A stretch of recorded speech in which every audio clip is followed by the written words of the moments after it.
Hallo zusammen und herzlich willkommen zu einer neuen Ausgabe der Stickzeit. Wir sind nun bei Stickzeit Nummer 7. Ja, ich hoffe, es geht euch allen gut und ich freue mich riesig, dass ihr wieder mit dabei seid. Heute möchte ich euch mitnehmen an diesem neuen Projekt. Ihr seht es ja schon, es ist der Happy Sea Otter der Marke Fairy Brand oder auch Painting Fairy Cross Stitch genannt. Ich habe dazu bereits ein Unboxing-Video gemacht, also falls ihr Interesse habt, schaut mal in mein letztes Video rein. Da habe ich das Produkt ausführlich vorgestellt. Ja, und heute möchte ich gemeinsam mit euch daran sticken. Der Seeotter ist ein Teilbild. Man sieht es hier oben am Hintergrund wird nicht gestickt. Es ist ein Vordruckbild und ich sticke es auf 14 Count AIDA. Der Seeotter hat 96 Farben, aber das werde ich euch dann gleich nochmals zeigen.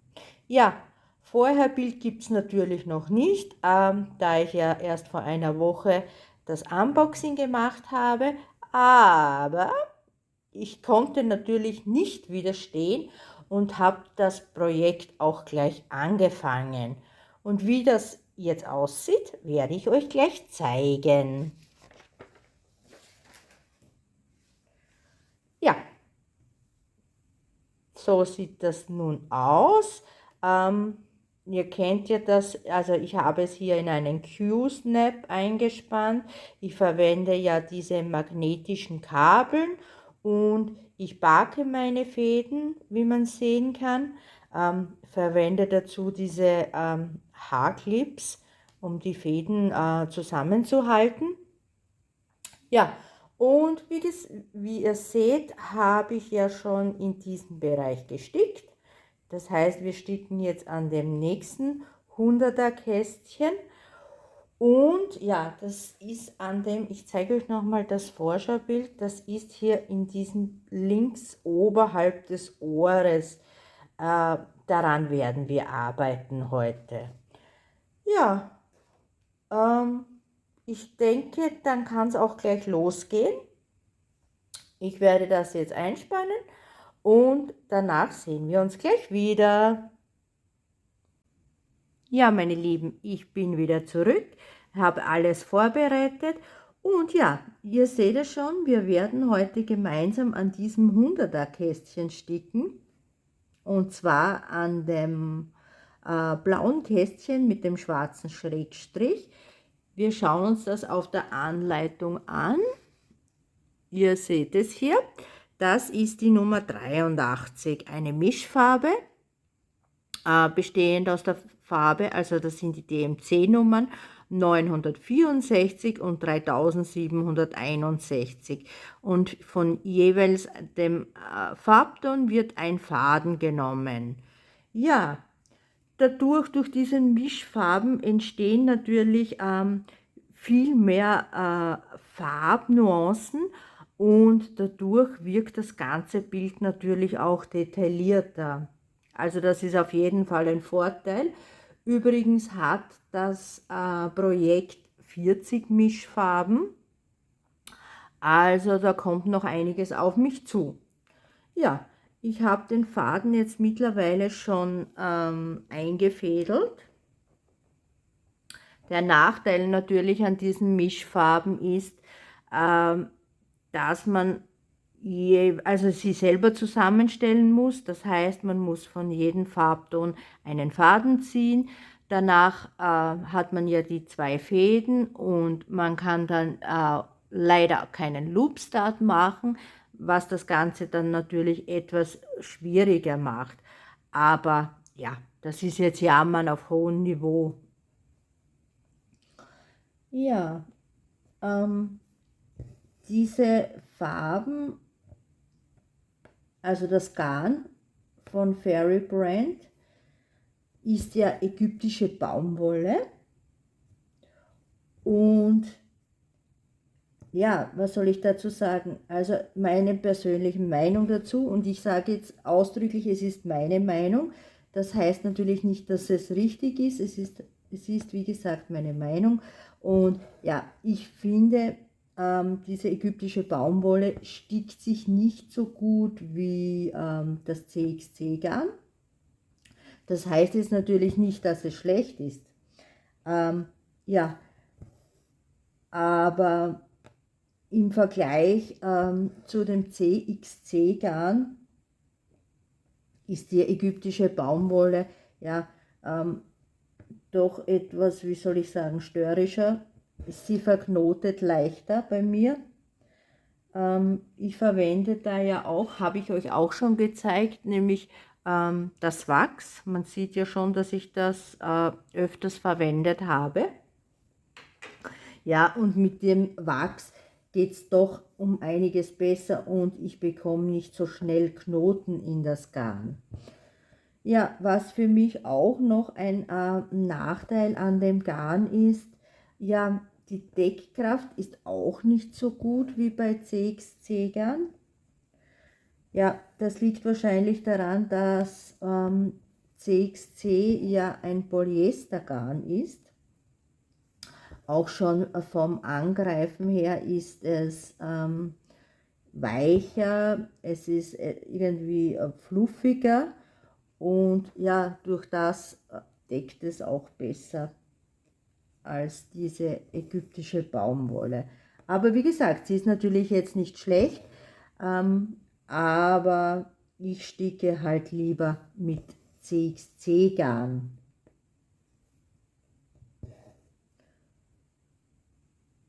Ja, ansonsten lässt sich das Produkt, also dieses Fairy Brand Projekt, eigentlich sehr gut sticken. Der Druck, wie ihr seht, ist ja einwandfrei. Das ist jetzt 14 Count. Man kann wirklich alles gut sehen. Ihr seht schon, hier in diesem Bereich herunten beginnt dann Konfetti. Also da wird sich das dann noch zeigen, ob es dann noch genauso leicht zu sticken ist, wie jetzt der Hintergrund.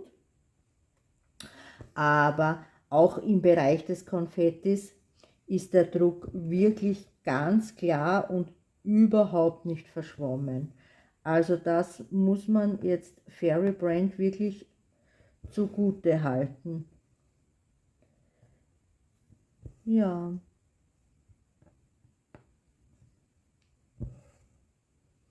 Der Stoff an sich selbst ist halt, ja, so wie es eigentlich eh bekannt ist, von diesen Vordruckbildern sehr steif.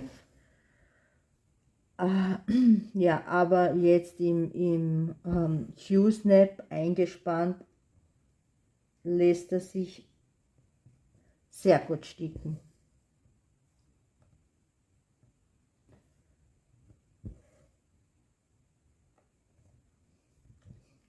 Ja, man wird es wahrscheinlich nicht erkennen, aber hier in diesem Bereich herum, um den wir jetzt sticken, sind bereits einige Mischfarben ja, gestickt.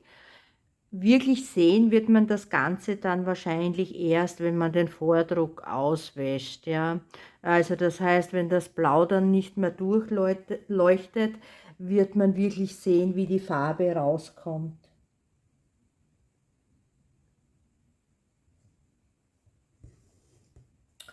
Ja, bin ich eigentlich sehr zufrieden mit der Marke Fairy Brand. Man muss halt sagen, im Vergleich zu anderen chinesischen Marken ist Fairy Brand doch um einiges teurer als zum Beispiel Huacan oder Yishu. Ja, das Motiv hier hat mich ja total angesprochen. Also ich finde, dieser kleine Seeotter, er guckt ein bisschen frech, aber total niedlich.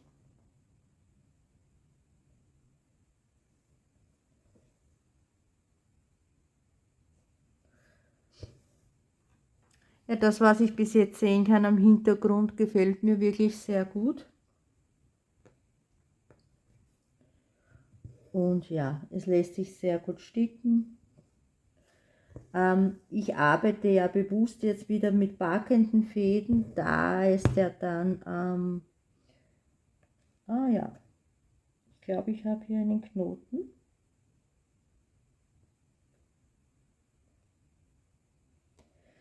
Einen Moment, ich werde kurz pausieren. So, meine Lieben, es geht wieder weiter. Ja, ich habe den Knoten nicht rausbekommen. Ich habe jetzt einfach weiter gestickt und der Knoten ist an der Rückseite, also man sieht es nicht. Aber es ist genau das, was ich vorhin schon erwähnt habe. Mit diesem ägyptischen Baumwollgarn bekomme ich leider leichter Knoten rein. Ja, obwohl das Garn gewachst ist.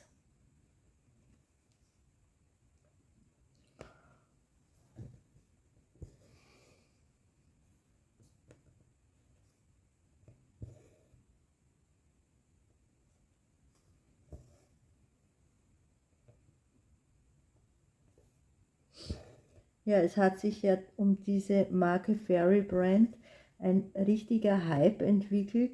Also fast jeder YouTuber, der jetzt im Bereich Kreuzstich-Videos macht, hat bereits ein Fairy Brand Motiv vorgestellt. Interessanterweise gibt es ja die Firma, also die Marke Fairy Brand, ja doch schon einige Zeit, aber erst jetzt seit kurzem wird diese Marke so gehypt. Ja, sie haben sehr schöne Produkte und ja, im Vergleich eben zu anderen Marken verwenden sie halt sehr viel diese Blending-Farben, also diese Mischfarben. So, ich werde kurz pausieren und den Faden abschneiden. So, also Faden ist nun abgeschnitten, das ist noch der Restfaden. Ja, und für diese Restfäden, und das zeige ich euch jetzt auch gleich, habe ich mir diese Garnkarten noch angelegt, wo ich eben diese Mischfarben draufkitte. Das wäre jetzt Farben Nummer 83, den werde ich jetzt da drauf geben. Ja, wie gesagt, ich habe jetzt noch 2 solcher zusätzlicher Garnkarten, habe sie einfach mit den Nummern versehen und ja, gebe dann die restlichen angefangenen Fäden der Mischfarben darauf. Ja, bei 40 Mischfarben, wie gesagt, 2 solche Garnkarten. Ja, dann schauen wir uns an, dann als nächstes werden wir an den grünen Schrägstrich sticken. Das ist in der Anleitung, ja, man sieht, hier ist es nach Symbolen geordnet und da haben wir auch den grünen Schrägstrich. Das ist diesmal keine Mischfarbe, sondern die Farbe 964. Ja, dann kann es auch schon weitergehen. Auch da habe ich einen gebarkten Faden. So.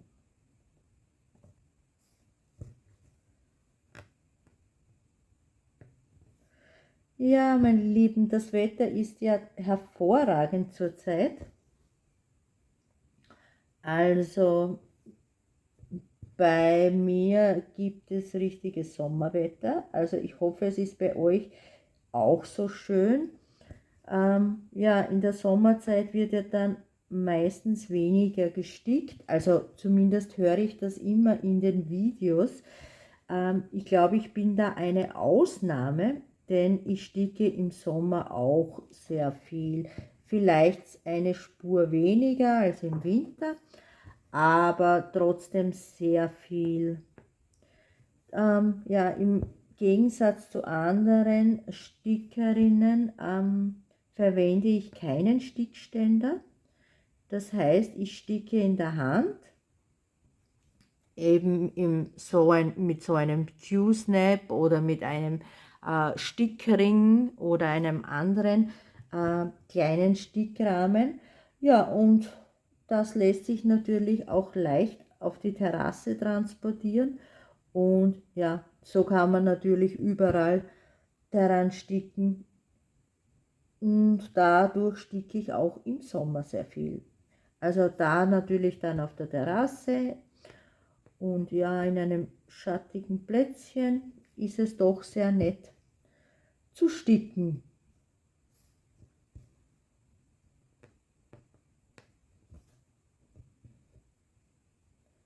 Also ich glaube, mit so einem Stickständer fange ich jetzt auch nicht wirklich etwas an.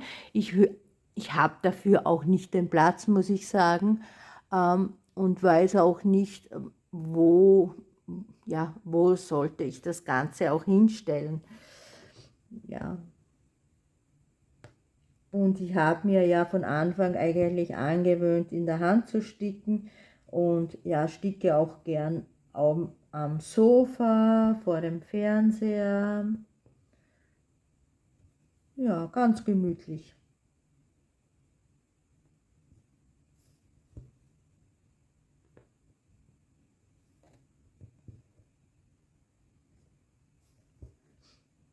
Ja, um nochmal zu dem Thema Fairy Brand zurückzukommen.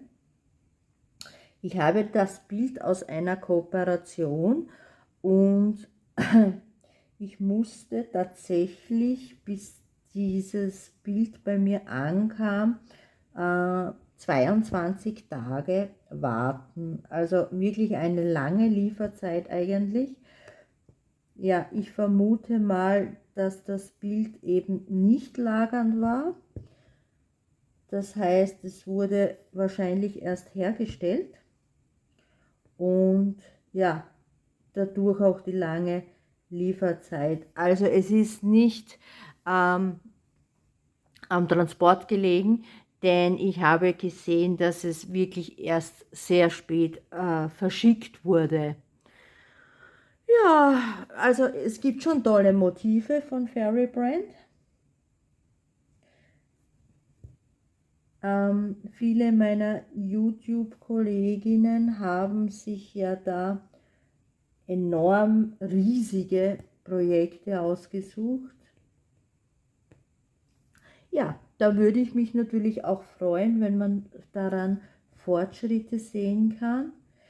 Für mich wäre es jetzt nichts, denn irgendwann möchte ich ja auch zu einem Ende kommen. Ja, und eigentlich habe ich ja wirklich schon sehr viele Großprojekte, die nicht so schnell fertigzustellen sind.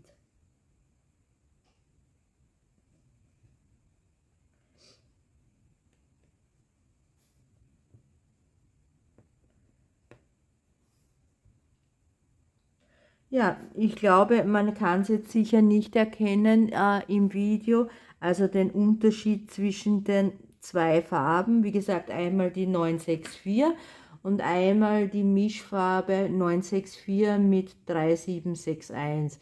Also das sind so feine Farbnuancen. Also und da stelle ich mir dann doch die Frage, ob das wirklich etwas bringt, ob das dann auch wirklich notwendig ist, dass man da noch solche ganz feinen Farbnuancen einbaut. Ja, wir werden es dann, also ich kann jetzt natürlich auch nicht das Gegenteil beweisen. Ja, wir werden dann sehen, wie das ganze Bild rauskommt, ob es auch das Ganze wert ist.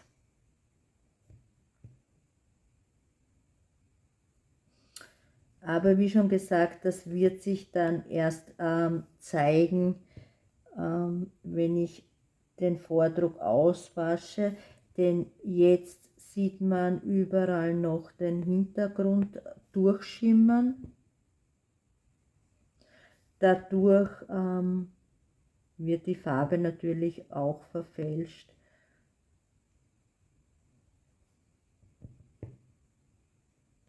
Ja, das Motiv hat mich wirklich angesprochen.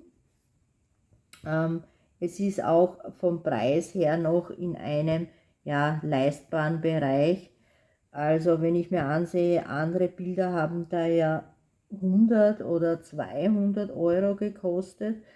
Also das ist dann schon eine enorme Summe für ein Kreuzstichbild.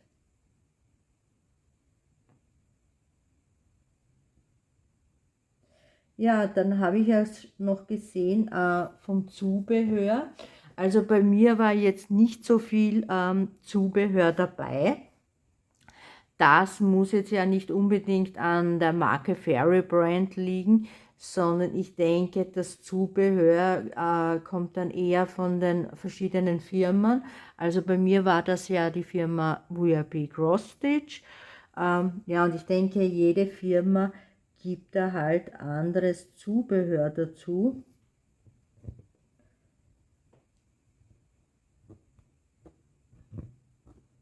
So, auch der Faden ist gleich zu Ende.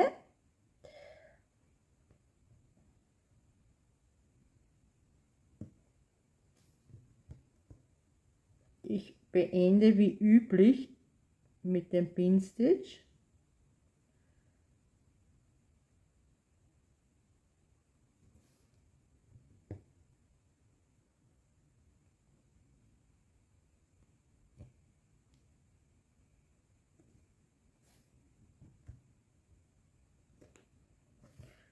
So, irgendwo hat sich der Faden nun verheddert, verknotet. Ja, mich würde noch interessieren, also falls ihr auch ein Fairy Brand Bild habt, wie sind da eure Erfahrungen damit? Habt ihr es schon angestickt? Seid ihr zufrieden? Es wird ja wirklich so ein Hype darum gemacht. So, ja, aber jetzt ist der Pinstitch drinnen, also soweit ist es dann fertig. Ja, ich zeige euch nochmal das ganze Konfetti. Wir rutschen ein Stück rauf. Ja, also ihr seht, in diesem Bereich beginnt ja dann der Otter selbst. Also hier haben wir wirklich, wirklich viel Konfetti. Und da arbeite ich ja sehr gerne mit den backenden Fäden.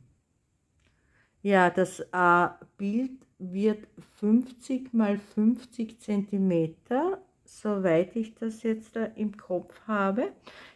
Ja, also es ist noch einiges zu tun und ich denke, ich werde euch da dann wieder mitnehmen. Ja, für heute denke ich, reicht es auch, also nur mal ein kurzes Video. Ja, was steht dann noch am Plan? Ja, mein Auktionsgewinn von der Firma Waterbiz ist angekommen. Also da gibt es dann nächsten Freitag ein Unboxing-Video dazu. Darauf könnt ihr schon gespannt sein. Ich habe ja in einer Stickzeit habe ich euch ja ein Foto eingeblendet, ja, von dem Projekt, das ich ersteigert habe. Ja, also falls es euch interessiert, dann seid nächsten Freitag wieder dabei bei diesem Unboxing. Und ja, ich muss euch noch gestehen, auch bei der nächsten Auktion, die Anfang Juni stattgefunden hat, habe ich wieder zugeschlagen. Diesmal sind 3 neue Projekte dazugekommen, aber es wird ja dauern, bis die ankommen, weil die Lieferzeit beträgt ja so circa 5 Wochen. Denn diese ganzen Projekte sind eigentlich Unikate und die man so nicht im Shop von Waterbiz kaufen kann. Ja, wie gesagt, nächsten Freitag gibt es dann das Unboxing meines Auktionsgewinnes von Mai. Ja, und so bleibt jetzt auch nicht mehr viel zu sagen. Ich wünsche euch natürlich wie immer eine schöne Zeit. Freue mich, dass ihr dabei wart und ja, in diesem Sinne, tschüss.